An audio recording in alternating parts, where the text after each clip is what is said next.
사사기 15장 11절부터 13절까지 있는 말씀을 보도록 하겠습니다.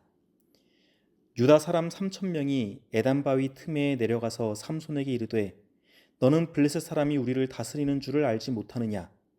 내가 어찌하여 우리에게 이같이 행하였느냐? 하니 삼손이 그들에게 이르되 그들이 내게 행한 대로 나도 그들에게 행하였노라 하니라.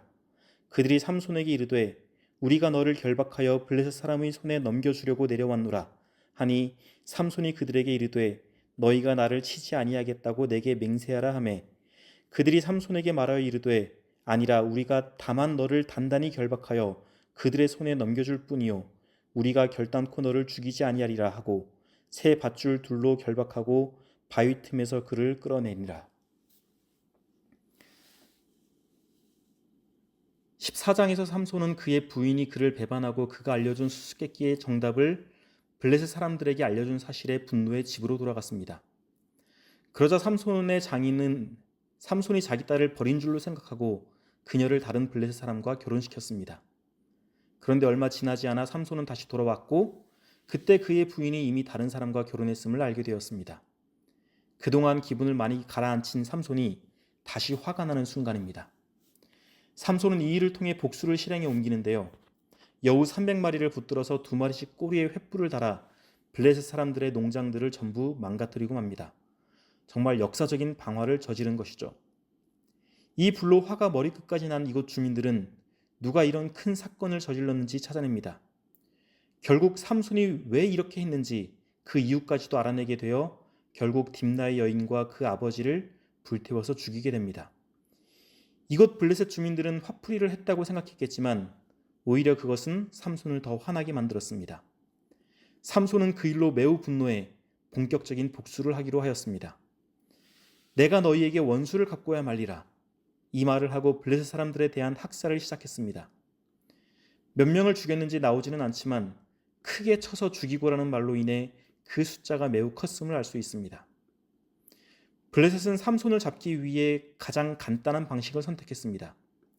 그것은 바로 동족인 이스라엘을 협박하는 것이었습니다.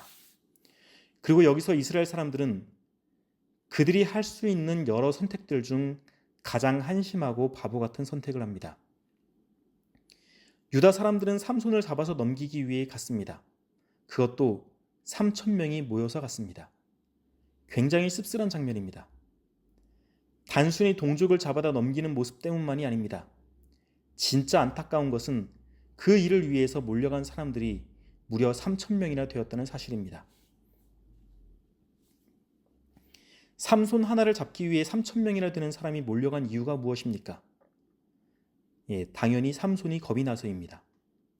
만약 삼손이 순순히 잡혀주지 않는다면 강제로라도 잡아야 하는데 그 일을 제대로 하려면 적어도 3,000명은 필요하겠다는 생각입니다. 그만큼 이스라엘 사람들 역시 삼손이 인간의 잣대로는 도저히 설명할 수 없는 초월적인 힘을 가졌다는 사실을 잘 알고 있었다는 말입니다. 그럼 상식적으로 삼손을 넘겨준다는 것이 말이 되는 이야기냐 이거예요. 이스라엘 백성들이 지금 정상적인 생각을 하는 사람들이었다면 삼손을 잡아가기 위해 두려움에 떨며 3,000명이나 몰려갈 것이 아니라 삼손을 앞세워 블레셋 사람들과 싸울 생각을 했을 것입니다. 여러분 한번 상상해 보십시오. 혼자서 수백 명을 때려잡는 괴력의 사람을 우리 편으로 두고 있다면 그 전쟁 한번 해볼 만하지 않겠습니까? 그런데 그런 능력을 가진 사람을 적과 싸워보지도 않고 적에게 넘겨준다는 겁니다. 거기에다 이스라엘 백성들은 삼손이 하나님께서 보내신 구원자임을 알고 있었을 것입니다. 아기를 갖지 못하던 삼손의 부모가 천사를 만나고 그 결과로 삼손이 태어났습니다. 그 이야기는 분명 주변에 금방 퍼졌을 것입니다. 거기에 삼손이 태어나고 얼마 지나지 않아 삼손의 특별한 힘은 삼손이 확실히 구원자로 부름을 받은 것이라는 분명한 증거가 되었을 것입니다. 즉 이스라엘 사람들은 삼손이 그들을 구원하기 위해 하나님이 보내신 구원자라는 것을 알고 있었을 것이라는 말입니다. 그런데 그런 삼손을 잡아서 블레셋 사람들에게 넘겨줍니다. 하나님의 구원을 믿지 않았다는 말입니다. 구원을 얻기보다는 당장 눈앞에 있는 비굴한 평화를 원했다고요.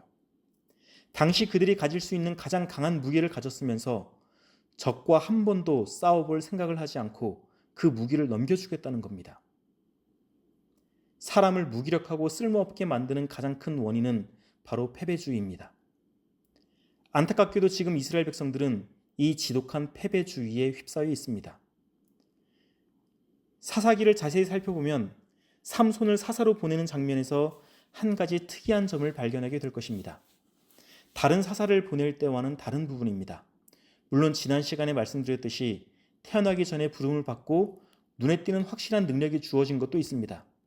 그런데 그것 말고도 특이한 점이 있는데 그것은 바로 이방 나라의 압제를 받았음에도 하나님께 부르짖는 장면이 나오지 않는다는 것입니다. 그 전에 있었던 사사들은 대부분 이스라엘 백성들이 부르짖는 장면이 나오고 그 결과로 하나님이 보내주셨습니다.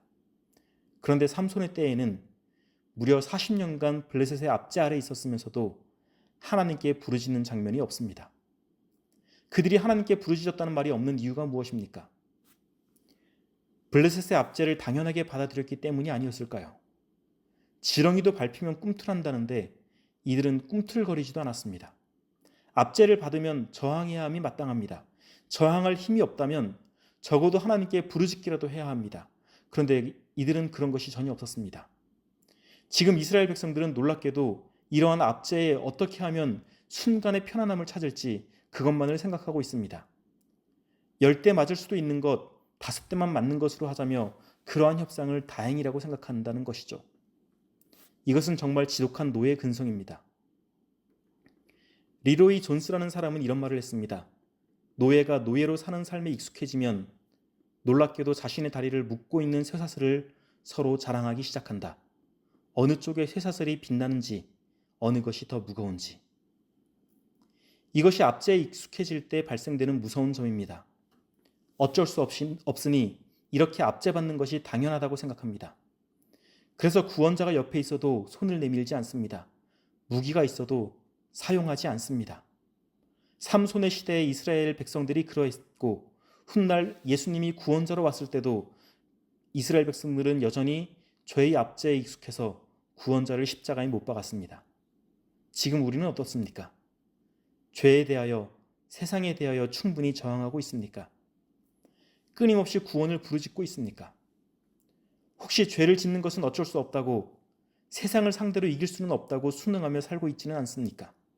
물론 누구나 넘어집니다. 그것 자체로 우리를 패배주의에 물든 사람이라고 단정짓지는 않습니다. 패배주의에 물든 사람은 죄를 당연하게 여깁니다.